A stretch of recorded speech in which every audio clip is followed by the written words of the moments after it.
بسم اللہ والصلاة والسلام علی رسول اللہ صلی اللہ علیہ وسلم۔ سورہ النساء کی آیات 14 سے 22 کے مطالعے کے ساتھ حاضر خدمت ہیں۔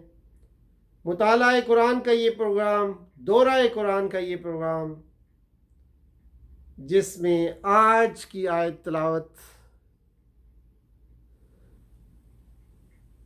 اعوذ باللہ من الشیطان الرجیم، بسم اللہ الرحمن الرحیم۔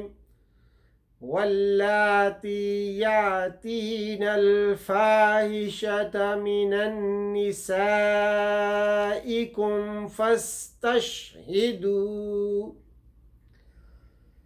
علیہن اربعۃ منکم فَإِن شَهِدُوا فَأَمْسِكُوهُنَّ فِي الْبُيُوتِ حَتَّى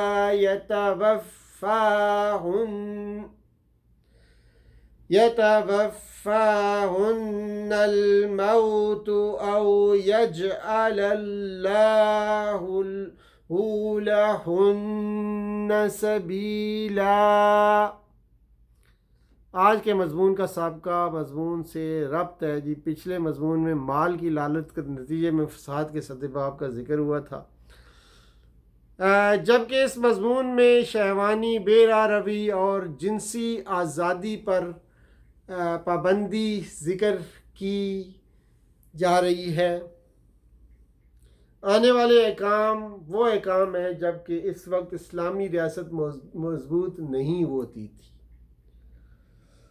ان ابتدائی عارضی احکام میں ایک طرف جملہ مفاسد کا سدباب تھا اور دوسری طرف مخالفین کی شدید مخالفت سے بچنے کے لیے احتیاط کو بھی ملحوظ خاطر رکھا گیا۔ ان احکام کا مقصد مسلمانوں کو اگلے احکام کی قبولیت کے لیے تیار کرنا تھا۔ الفاظ کی وضاحت کچھ اس طرح ہے: فاحشہ کھلی بے حیائی اور بدکاری، یعنی مقصود زنا ہے۔ من نسائکم یعنی مسلمانوں کی عورتیں۔ یہ اشارہ ہے ایک حکم عارضی، اشارہ کہ یہ حکم عارضی ہے۔ او یجعل اللہ لہن سبیلا۔ واللذان یاتیانہا منکم، اس میں مرد کا صیغہ غالبیت کی وجہ سے ذکر ہے۔ اسلام نے قوانین کے نفاذ میں تدریجی طریقہ اپنایا ہے۔ ان آیات میں خطاب اہل حل و عقد اور ذمہ داروں سے ہے اور دو صورتوں کے لیے الگ الگ احکام ذکر ہیں۔ نمبر ایک یہ کہ عورت مسلمان ہو لیکن بدکار شریک مرد کافر اور مسلمانوں کے دباؤ سے آزاد ہو، اس صورت میں عورت کو صرف تحکم ثانی محبوس رکھا جائے گا۔ دوسری صورت یہ کہ دونوں مسلمان ہوں، مسلمانوں کے زیر اثر ہوں تو اصلاح کے لیے ایذاء سے کام لیا جائے گا جب تک وہ توبہ نہ کریں۔ سورہ نور میں یہ تعزیرات منسوخ، جبکہ گواہی کا قانون وہی ہے۔ حد اور تعزیر میں ذرا فرق دیکھ لیتے ہیں۔ حد وہ سزا ہے جو شریعت نے نص کے ذریعے متعین کر دی ہو، جیسے چوری، زنا، قذف، قصاص، شراب خوری، ڈاکہ زنی۔ تعزیر وہ سزا ہے جو مسلمان قاضی کی صوابدید پر چھوڑ دی گئی ہو اور اس میں کمی و بیشی حالات کے مطابق ہو سکتی ہے۔ بعض حالات میں حد اور تعزیر اکٹھے بھی ہو سکتے ہیں۔ آیت نمبر 15 میں حکم عورت کے بارے میں اور آیت نمبر 16 میں مرد اور عورت دونوں کے بارے میں۔ زنا کے حوالے سے قانون شہادت کی حکمت کیا ہے؟ 2 کی بجائے 4 گواہ اس لیے مقرر کر رکھے ہیں تاکہ عورت کی عصمت، حقوق کی حتی الامکان تحفظ کی جا سکے اور اس کے رشتہ دار اور ایرے غیرے نتھو خیرے کو پاکباز عورت پر تہمت و الزام تراشی کا موقع ہاتھ نہ آ سکے۔ اگر 4 سے کم گواہ ہوں تو ان کو حد قذف کی سزا یعنی 80 کوڑے لگائے جائیں گے۔ ان گواہوں کا عاقل بالغ مسلمان اور مرد ہونا ضروری ہے۔ سبیل سے مراد عبداللہ بن عباس رضی اللہ عنہ نے بیان کیا کہ یہ غیر شادی شدہ کے لیے 100 کوڑے اور شادی شدہ کے لیے سنساری یعنی رجم ہے۔ بخاری کتاب تفسیر ہے یہ۔ توبہ سے سزا معاف نہیں ہوگی، بلکہ سزا کے بعد اگر توبہ نہ کی تب بھی اخروی سزا کا مستحق رہے گا۔ ہم جنس پرستی کی سزا تعزیری طریقے سے سخت دی جائے گی، اور ایسے لوگ اللہ کی سخت لعنت کے مستحق ہیں، جیسے ان کے اوپر دیوار گرانا، ان کو آگ میں جلانا وغیرہ۔ جہالت جذبات سے مغلوب ہو کر گناہ کا مرتکب ہونا۔ گناہ کے انجام سے غفلت ہی جہالت ہے۔ توبہ کی قبولیت کی شرائط: پہلی شرط یہ ہے کہ رویے کی اصلاح کی جائے، اپنے رویے کی اصلاح کی جائے۔ دوسری شرط یہ ہے کہ فوراً توبہ ہو۔ تیسری شرط یہ ہے کہ قریب المرگ نہ ہو، مرنے والا نہ ہو۔ گناہ کی تلافی کا احساس ہو، یعنی ایک شخص کو پتہ چل گیا کہ اب میں مرنے والا ہوں، آخری سانسیں باقی ہیں، اس وقت توبہ قبول نہیں ہوگی۔ گناہ کی تلافی کا احساس ہو۔ 4 چیزیں: رویے کی اصلاح، فوراً توبہ ہونا، قریب المرگ نہ ہونا، اور چوتھی چیز گناہ کی تلافی کا احساس ہونا۔ 5ویں شرط بھی ہے کہ آئندہ اس گناہ کو نہ کرنے کا پختہ عزم کرے۔ جس کو توبہ کا موقع ہی نہ ملا تو اس کے بارے میں کیا ہے کہ اس کے بارے میں خاموشی اختیار کی جائے، کیونکہ مومن خوف اور امید کے درمیان جیتا ہے۔ حقوق اللہ اور حقوق العباد کی عدم ادائیگی کی صورت میں جتنا تدارک انسان کے بس میں ہوگا وہ ضرور کرے گا۔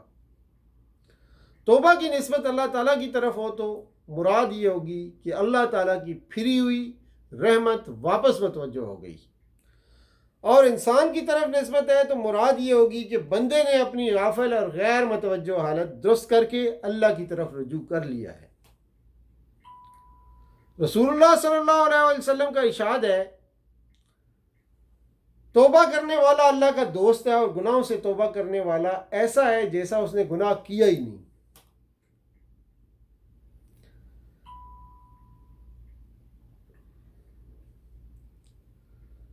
عورت کو بھی میراث سمجھ کر تقسیم کیا جاتا تھا۔ دور جاہلیت کی ایک مکروہ رسم ہوا کرتی تھی۔ عزل، ناپسند بیوی سے حسن سلوک کا حکم ہے۔ اپنے کھلائے پہنائے کو اگلوانے کی خاطر تنگ نہ کرے۔ اگر وہ بدچلنی کا ارتکاب کرے تو پھر سزا کے طور پر تنگ کیا جا سکتا ہے۔ عورت میں اگر کوئی خامی ہو تو کبھی اس کی بلائیاں اس پر غالب آ جاتی ہیں۔ کبھی ایسا بھی ہوتا ہے کہ خامی بھی ہو تو لیکن اس کی بلائیاں جو ہے وہ قابو اس پہ جو ہے غالب آ جاتی ہیں۔ اس کی وجہ سے جو ہے اس خامی کو بھول جائیے اور بلائیاں دیکھیے، بلائیوں پہ نظر رکھیں۔ عسیٰ ان تکرہوہا میں ایک ادبی نکتہ ہے، جسمانی اقدار کی بجائے اخلاقی اقدار کو اہمیت دیں۔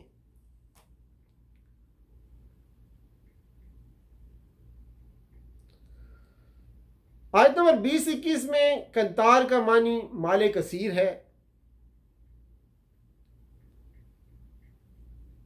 افضا بعضهم الی بعض کا مفہوم یعنی میاں بیوی کے سارے جذبات، احساسات اور بید ایک دوسرے کے لیے بے نقاب ہو جاتے ہیں۔ بیوی کو دیا ہوا مال واپس مانگنا مرد کے مردانہ پند کے خلاف ہے۔ بیوی سے جان چھڑانے کے لیے اس پر تومن نہ لگائیں۔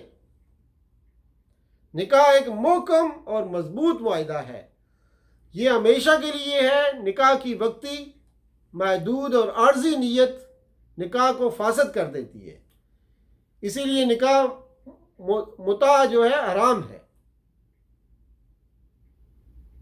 اسلام نے عورت پر عورت پر روا رکھے جانے والے تمام مظالم کا انسداد اور سد باب کیا ہے۔ بہتان سے مراد زبان سے تہمت،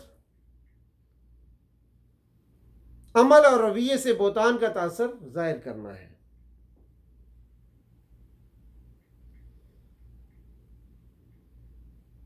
آصفاً مبینہ، آصفاً مبینہ، آصفہ مبینہ جو ہے اس سے مراد عمل اور رویے سے بہتان کا تاثر ظاہر کرنا ہے۔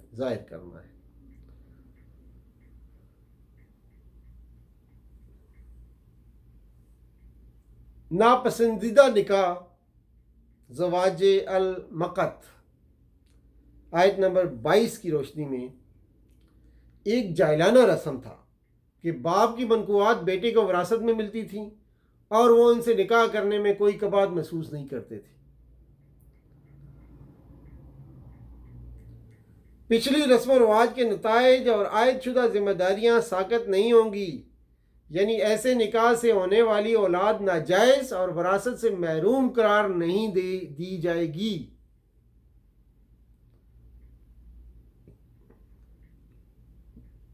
تو یہ تھیں آج کی آیات جن کا مختصر پیغام آپ کے سامنے پیش کیا ہے۔ وصلی اللہ تعالیٰ علی خیر خلقہ محمد وعلی آلہ واصحابہ اجمعین وآخر دعوانا ان الحمد للہ رب العالمین۔ والسلام علیکم ورحمۃ اللہ وبرکاتہ۔